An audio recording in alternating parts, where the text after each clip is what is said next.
শীত আস্তে আস্তে আবার চলে যাচ্ছে, বাট আমার হাঁসের রেসিপিটা এখনও আপলোড করা হয়নি। শীত মানে হচ্ছে হাঁস, আর হাঁস মানে হচ্ছে শীত।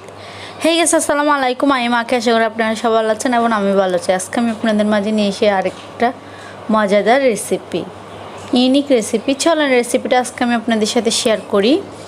আমি আজকে আপনাদের সাথে শেয়ার করব হাঁসটাকে কীভাবে সহজভাবে রান্না করা যায়। আমি হাতে মেখে রান্না করব। প্রথমে জিরা, দারচিনি, এলাচ দিয়ে বেটে নিয়েছি।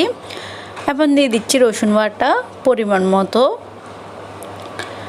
দিয়ে দিব আদা বাটা পরিমাণ মতো, যতটুকু প্রয়োজনে লাগবে ততটুকু প্রয়োজন দিচ্ছি। দিয়ে দিব লবণ পরিমাণ মতো, দিয়ে দিলাম গরম মশলার গুঁড়া 2.5 চামচের মতো দিয়েছি,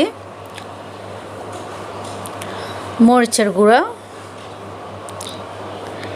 দিয়ে দিচ্ছি 3 চামচ বা 3.5 চামচ।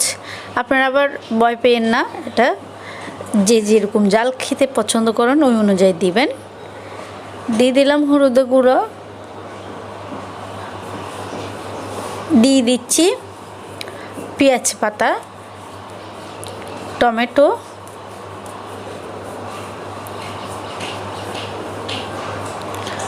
দিয়ে দেব পেঁয়াজ, কুচি করার পেঁয়াজ,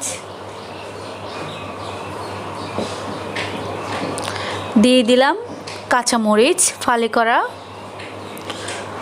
আর কয়েকটা টমেটো দিয়ে দিলাম। এবার ভালোভাবে হাতে মিক্স করে নেবেন, একদম প্রতিটা ভালোভাবে মাখা দিবেন। আবার দিয়ে দিব আমি সরিষার তেল, আজকে 2 রকম তেল দিয়ে রান্না করব। এখন দিয়ে দিচ্ছি সয়াবিন তেল। এবার একটা ভালো করে মাখা দিতে হবে। প্রথমে তো আপনার মিক্স করাটাই উপরে রান্নার স্বাদ ডিপেন্ড করে। এই হাতের মাখা রান্নাটা আপনি ভালোভাবে, যতই ভালোভাবে মিক্স করতে পারবেন ততই ভালো মজা হবে। সব ভালোভাবে মেখে নিচ্ছি। মেখে নেওয়ার পরে দিয়ে দিলাম চুলার উপরে জালটা, দিয়ে দিলাম হাঁড়িটা, দিয়ে দেখেন সিদ্ধ হয়ে এসেছে, আস্তে আস্তে রান্না হচ্ছে। এবার একটু নেড়ে ছেড়ে দিব, নেড়ে ছেড়ে নিচ্ছি। এখনই কালার সুন্দর হয়ে গিয়েছে, আর পুরো যে গন্ধ আসতেছে, যে একটা সুগন্ধি পুরো স্যান্ডে বাসায় মোমো করতেছে। ভালোভাবে কষিয়ে নিব।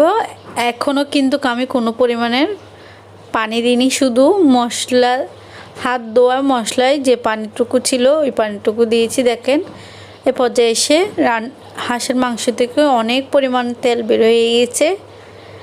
আমি আজকে দেখলেন তো 2 রকমের মশলা, 2 রকমের তেল দিয়েছি, সরিষার তেল এবং কি সয়াবিন তেল। সরিষার তেলটা দেওয়ার একমাত্র কারণ হচ্ছে আপনার যাতে করে হাঁসের মাংস থেকে একটা ফ্লেভার আসে ঝাঁঝালো, তার জন্য আমি সরিষার তেলটা ইউজ করেছি। আপনারা চাইলে নাও দিতে পারেন, তবে দিলে অনেক একটা স্বাদ হয়। দেখেন কালারটা কীরকম হয়ে গেছে, কষা মাংস।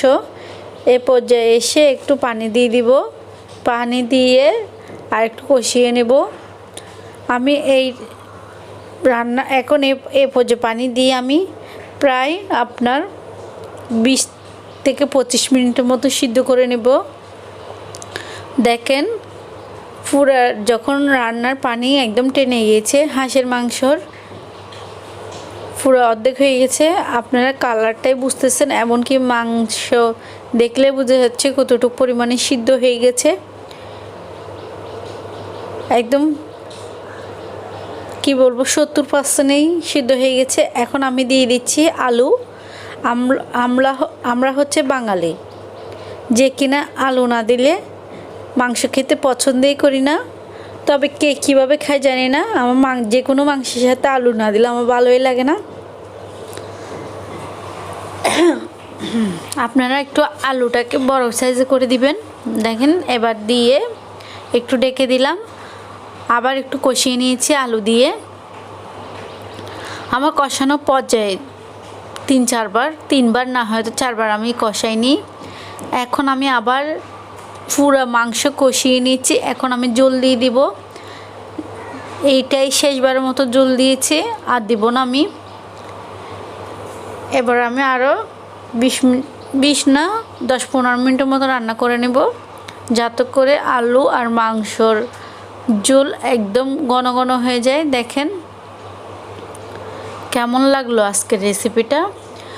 তো যেটা বলতেছি, পুরা এবার শীতের কোনো আপনার এবার দিয়ে দিচ্ছি ধনিয়া পাতা। শীত আসতেছে আবার গেছে গা, শীতের কোনো পাই নাই, ফিল টাইপ আসে নাই। সো আমার হাঁসের মাংসের রেসিপিটা আপনাদের থেকে কীরকম লেগেছে? যেটাই বলতেছি, শীত মানে হাঁস, হাঁস মানে শীত, শীত আসলে হাঁস না খেলে তো ভালোই লাগে না। তো শীতের সময় অবশ্যই হাঁস খেলে অনেক ভালো লাগে। হাঁসের তখন আপনার অনেক তেল থাকে, তাই জন্য সবাই শীতের সময় হাঁসটা খেতে পছন্দ করে। গরমেও হাঁস রান্না করলে মজা হয়, তবে আপনার তেলটা কম থাকে। শীতে প্রচুর পরিমাণে হাঁসের তেল হয়। তো আমার রেসিপিটা কেমন লেগেছে আমাকে কমেন্ট বক্সে জানাবেন। সব কিছু ঘরোয়াভাবে মশলা অ্যাড করেছি, বাইরে কোনো মশলা নাই। সো আপনাদের থেকে যদি আমার ভিডিওটা ভালো লেগে থাকে তাহলে লাইক, কমেন্ট, সাবস্ক্রাইব করে দিবেন এবং ফেসবুক পেজ থেকে হলো ফলো করে দিবেন। আমার ফেসবুক পেজ হচ্ছে অ্যাবি আখি। সো সবাই ভালো থাকবেন।